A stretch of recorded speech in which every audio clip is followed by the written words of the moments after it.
신학이라는 학문이 있죠. 신학이라는 것은 종교의 바탕을 둔 학문입니다.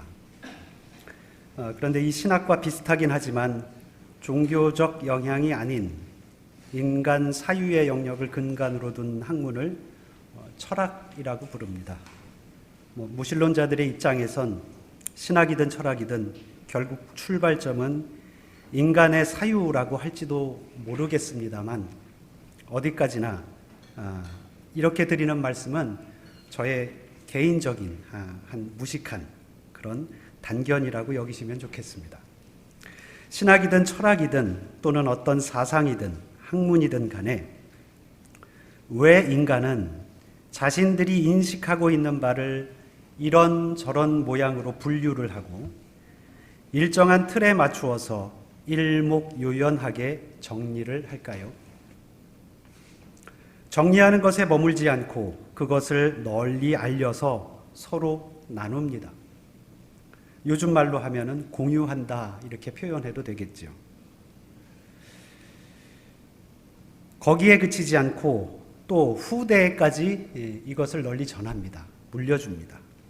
그런데 왜 그러는 걸까요? 제가 드리는 질문이 처음부터 복잡하고 다소 거추장스럽기까지 합니다. 그렇지만 이것을 간단하게 말씀드려서 다시 말씀드리면 인간은 왜 이렇게 복잡하게 살까요? 인간이 어떤 현상을 목격하거나 듣거나 느껴서 그것을 자신의 인식 체계로 내면화한 후에 그것을 다시 자신의 밖으로 표출하는 것.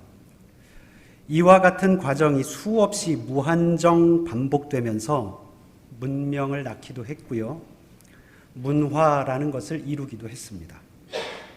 이 과정에서 빠뜨릴 수 없는 요소가 있는데 그것을 사회성 또는 공동체성이라고 말씀드리고 싶습니다.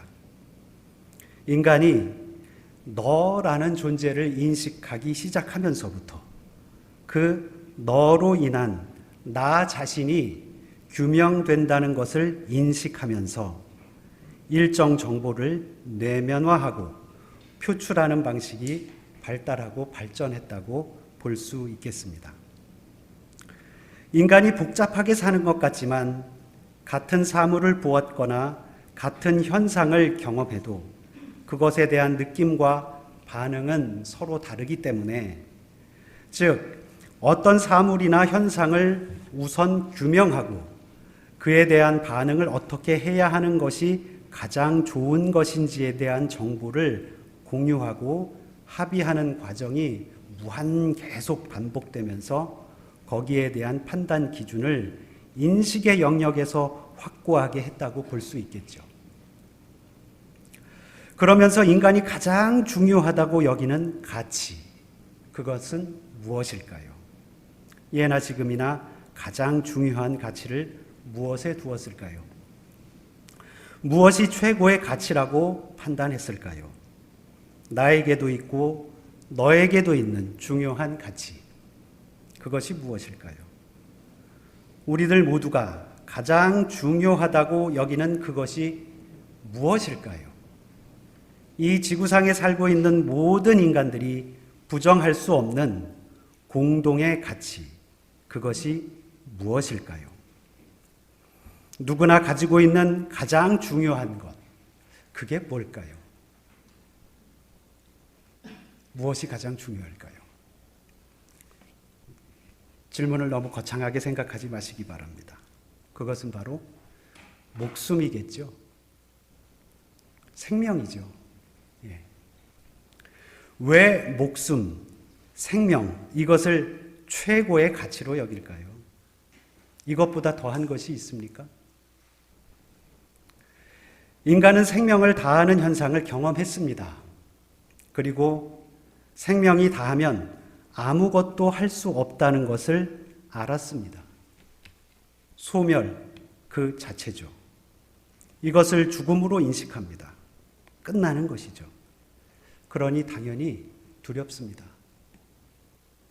인간이 생명을 다한 이후에 그 생명이 어떻게 되는 것인지, 생명이 아직 붙어 있는 인간은 그 이후의 과정이나 현상을 경험할 수 없기 때문에 당연히 두렵습니다. 그냥 끝인지 아니면 또 다른 무엇인가가 있는지 아무도 모릅니다. 인간이 생명에 대한 가치의 중요성을 인식하면서부터 모든 것이 시작되었다고 해도 과언이 아닐 것입니다.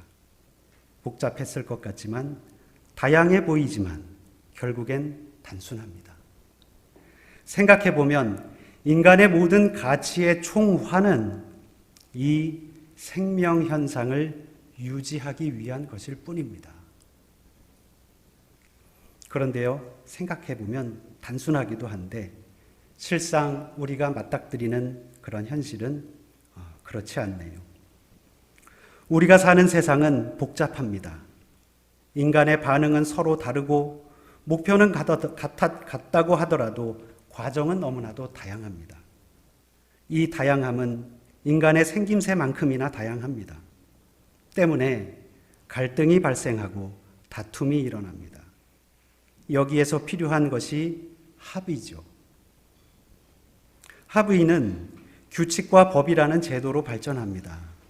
이와 같은 모습은 동물들의 세계에서도 큰 틀에서는 비슷한 양상을 보입니다.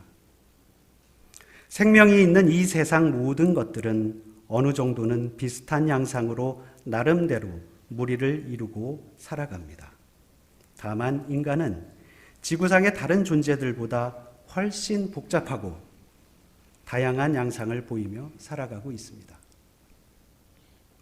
지금까지 드린 말씀을 잠깐 정리하면 생명이 있는 모든 존재는 나 자신의 생명을 포함한 모든 생명을 존중하면서 살아가야 마땅하다라는 것, 그것이겠죠.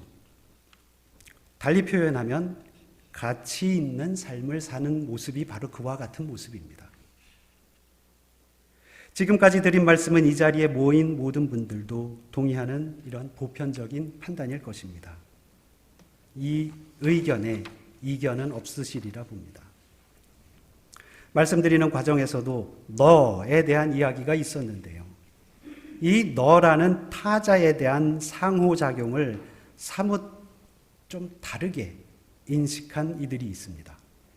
근본을 따져보면 원래 그랬는데 인간이 타자에 대한 상호작용이 점점 좁아지고 있다고 보는 것이 맞을 것입니다. 우리는 현재 타자라는 이런 단어보다는 타인이라는 단어에 익숙합니다. 타인이라는 단어가 익숙한 것은 인간의 감각에 대한 익숙함일 뿐입니다. 다시 말씀드리면 인간의 인식의 영역이 좁아졌다는 것이죠.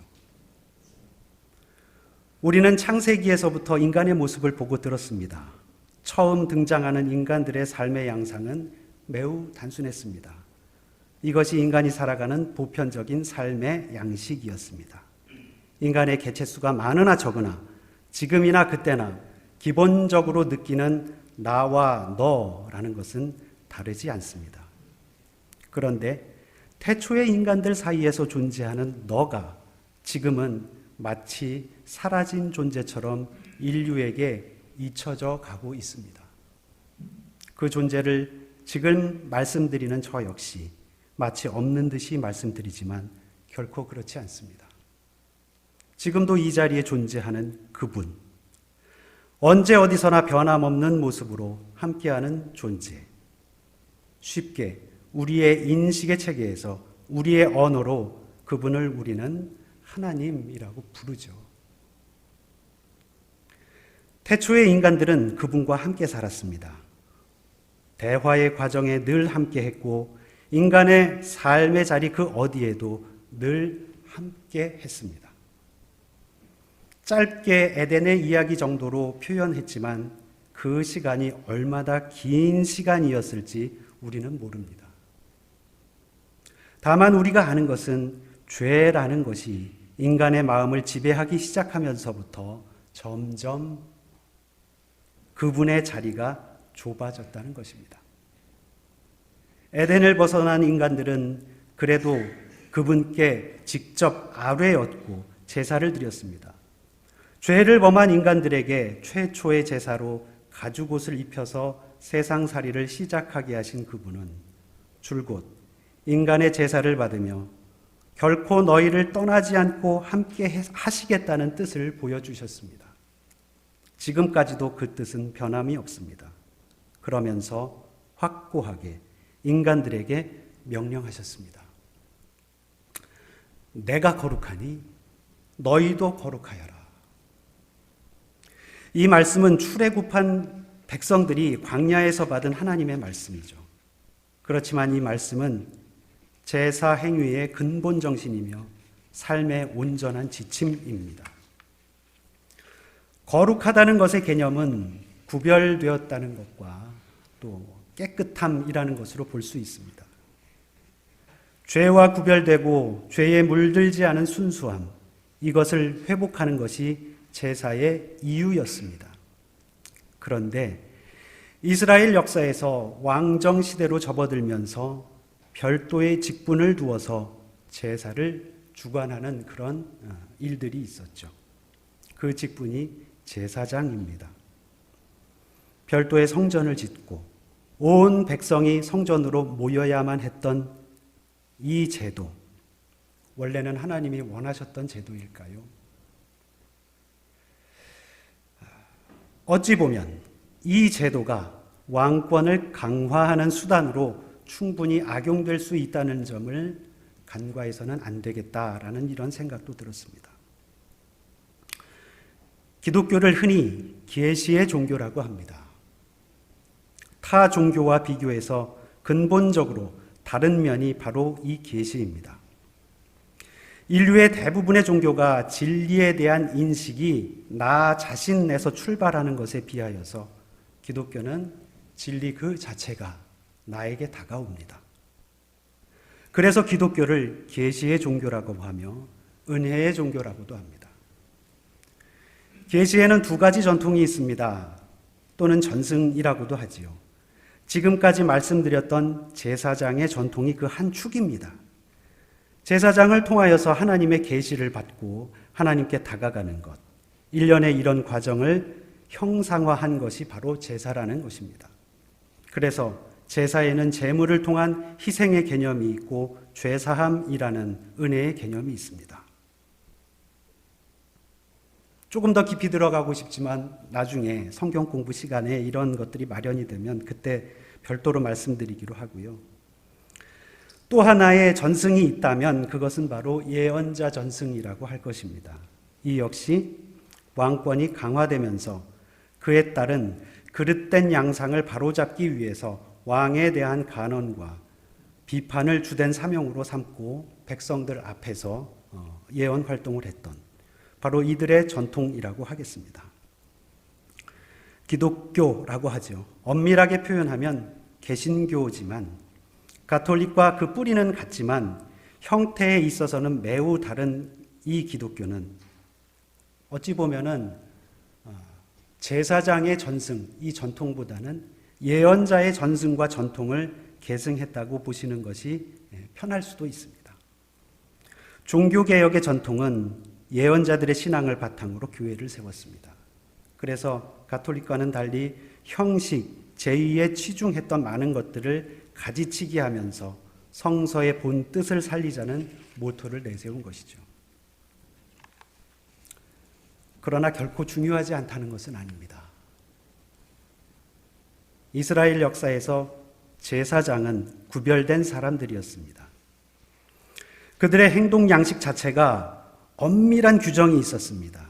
입는 옷부터 먹는 음식부터 사사로운 생활에 이르기까지 엄격한 규칙을 따라야 했습니다. 백성을 중재하며 제사를 드리기 위해선 당연한 것이겠지요. 이 직분과 제도가 수백 년 지속되면서 제사장도 일종의 한 부류가 되었고 마치 그것이 그들에겐 기득권이 되었는지도 모릅니다. 그렇게 되었으니 아픔의 역사가 그들 가운데 있었던 것 아니겠습니까? 인간은 무엇인가를 누리고자 할 때 타락하기 시작합니다. 제사장의 직분은 누리는 자리가 아니었습니다. 내가 거룩하니 너희도 거룩하라라는 이 지엄한 명령을 수행하기에 앞서 지극히 절제하며 지극히 경건한 삶을 살아야 했던 이들이었습니다. 나 자신을 생각하기보다 백성들의 입장을 대신할 수 있어야 하며 철저히 백성의 입장에서 희생 제물을 죽이고 그 피를 제단과 백성들에게 뿌리며 출애굽의 언약을 매번 갱신하는 그 일을 수행해야 했던 이들이었습니다. 오늘 우리가 함께 읽은 베드로전서의 말씀, 이 베드로의 이름으로 기록한 말씀을 보았습니다. 9절 말씀에 택하심을 받은 족속이요 왕과 같은 제사장들이요 거룩한 민족이요 하나님의 소유가 된 백성이라고 했습니다. 베드로는 이 말씀을 아시아 지역에 있는 기독교인들에게 전한 것이었지만 그 외 모든 지역에 있는 디아스포라 유대인들을 비롯한 이방인들 포함한 그런 기독교인들에게 이르기까지 포괄적으로 모든 이들에게 전하는 말씀으로 보아도 될 것입니다. 본래 아시아 지역, 에베소라고도 하는 그 지역이죠. 오늘날 우리 세계지도에 보면 튀르키예가 있는 그 지역입니다. 이 지역은 기독교인들이 많았습니다. 교회도 많았습니다. 그런데 문제는 이렇게 많은 이들이 신앙생활을 하고 있는 그 지역에 박해가 심했다는 겁니다. 기독교인들이 많으니 박해도 심했겠죠. 초대 기독교 역사입니다. 로마의 대화재가 일어나고 난 이후에 그와 같은 원망을 돌리기 위해서 이건 기독교인들이 한 짓이다라고 하는 그런 소문을 퍼뜨려서 온갖 박해가 이루어지기 시작했던 것이 300년이나 지속이 됐습니다. 이 박해를 피해서 정처 없이 떠도는 이들, 나그네들이 많이 생겼고요. 물론 전쟁도 많았지만 이러한 일들도 있었다는 겁니다. 베드로가 사용한 단어들은 특별히 유대인들에게 익숙한 단어입니다. 거룩하다 또는 제사장과 같은 이런 단어들, 그런 것들이 대표적입니다. 사도행전에 보면 베드로를 할례자들을 중심으로 한 사역자로 세웠고 상대적으로 바울을 이방인들을 위한 사도로 세운 것을 볼 때 그가 사용한 언어가 유대인들에게 친숙했다는 것이 자연스러울 것입니다. 특별히 유대인들의 종교적 배경에서 내용상 하기 어려운 말을 했다는 것, 이런 것들을 고려해 보게 됩니다. 왜냐하면 제사장은 특별한 직분을 감당하는 인물이었기 때문입니다. 그리고 또 한 가지의 문제가 더 있었는데 그 문제는 무엇이냐면 이제 더 이상 그들의 역사에서 성전이라는 것은 찾아볼 수 없었고요. 그들의 역사에서 더 이상 혈통을 이어갔던 제사장은 존재하지 않았다는 것이 문제입니다. 그렇기 때문에 그들에게 이야기한 것이겠지요. 유대 지역 밖에 있는 디아스포라 유대인들을 향한 말씀이었으나 그들을 나그네로 지칭한 이유, 집이 있고 거할 것이 있는 그들을 나그네로 지칭한 이유는 결국 이 땅에서의 삶이 그리스도인으로 살아가야 한다는 그것이 나그네와 같다는 것을 이야기하는 것이 아닐까요? 그렇기 때문에 베드로의 권면은 최초의 인간들처럼 하나님과 늘 동행했던 그들처럼 원래의 그 모습으로 우리 자신을 회복하자는 것이었습니다. 베드로의 이와 같은 권면은 바울의 권면과 맥을 같이 합니다. 로마서에 그렇게 나와 있죠. 그러므로 형제들아, 내가 하나님의 모든 자비하심으로 너희를 권하노니 너희 몸을 하나님이 기뻐하시는 거룩한 산 제물로 드리라. 이는 너희가 드릴 영적 예배니라. 성경을 통으로 꿰는 단어들을 찾자면 여러 가지가 있습니다. 사랑이라는 단어도 그럴 것이고요. 약속이라는 것도 통으로 꿰일 수 있는 단어일 것입니다. 그래서 성경을 구약과 신약이라고 부르기도 하잖아요. 이루어질 약속과 이루어진 약속이라는 뜻입니다. 오늘 말씀의 맥락에서 보면은 구약을 이렇게 표현하면 좋을 것 같아요. 거룩한 백성의 이야기. 그리고 신약은 은혜 받은 백성의 이야기. 이렇게 표현해도 될 것 같습니다. 이미 우리는 은혜를 받은 인간입니다. 그런데도 인간은 늘 자신을 돌아보며 외로워합니다. 외로운 인간, 고독한 인간. 어떻게 보면요, 외롭다, 고독하다, 이것이 멋져 보일 수도 있습니다. 고매해 보일 수도 있어요.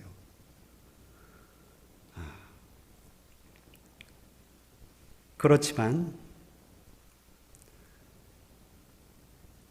외롭게 처절하게 생존 경쟁을 벌여야 할 그때 내가 나 자신을 내 힘으로, 나 자신의 힘으로 그것을 이루었다. 또 내 자신의 힘, 내가 알고 있는 바, 나의 이 영역, 내가 누리고 있는 바, 그것이 다라고 생각할 때 그것이 나 자신에게만 그 시선이 고정되는 그런 잘못된 일들이 거기에서부터 시작된다는 겁니다. 그리고 그 과정에서 성취한 그 무엇을 아주 소중하게 여기지요. 그리고 빼앗기지 않겠다고 생각합니다. 그것을 빼앗기면 죽는 것과 같이 생각을 합니다. 하나님께서 우리에게 원하시는 삶은 그와 같은 삶이 아닙니다. 원래의 그 모습으로 돌아오기를 원하십니다. 그곳이 그리스도인의 삶의 자리입니다. 그리스도인의 삶의 자리는 바로 그가 이야기했듯이, 베드로가 이야기했듯이 제사장의 자리입니다. 감히 제사장이 되라는 겁니다. 그렇게 인정을 해 주시겠다는 겁니다. 그 자리는 하나님과 가장 가까이에 있는 자리입니다. 격동의 역사 가운데 오늘날 우리가 겪고 있는 현실은 너무나도 어렵고 힘듭니다. 그래서 이제 곧 선거가 코앞으로 다가왔는데 선거 이야기를 하지는 않을 수 없을 것 같습니다. 이 나라의 근현대사는 아픔과 치욕을 딛고 찬란한 문화 강국을 이루어 가고 있다고 이야기할 수 있습니다. 수많은 선거를 치르고 그 후의 일들도 우리에게는 경험으로 많이 쌓여 있습니다. 저는 이번 선거를 이렇게 규정하고 싶습니다. 나누려는 자와 누리려는 자에 대한 선거입니다. 누구에게 한 표를 행사할 것인지 이것에 대한 판단은 여러분께서 기도하시면서 하시면 됩니다. 누가 진리에 다가가는 일인지, 누가 사리사욕을 꾀하는 일인지 이것에 대한 판단은 여러분께서 스스로 하셔야 합니다. 기도하십시오. 참된 지도자가 이 땅에 설 수 있기를 기도하십시오. 그리고 또한 우리가 해 나가야 할 일은 진정으로 내가 제사장과 같은 그러한 삶을 살 수 있는 것인지, 이미 그렇게 규정해 주시고 그렇게 살라고 명령하신 그분의 뜻인데 나의 삶의 자리가 어디에 있는 것인지, 어디에 근거를 둔 것인지 이것에 대하여 여러분들은 판단하시고 기도하실 문제라고 생각합니다. 베드로의 믿음의 권면이 우리의 삶의 자리를 빛나게 할 것입니다. 끝으로 10절 말씀을 읽어드리고 난 이후에 말씀을 마치도록 하겠습니다. 여러분이 전에는 하나님의 백성이었으나 지금은 하나님의 백성이요. 전에는 자비를 입지 못한 사람이었으나 지금은 자비를 입은 사람입니다. 기도하시겠습니다.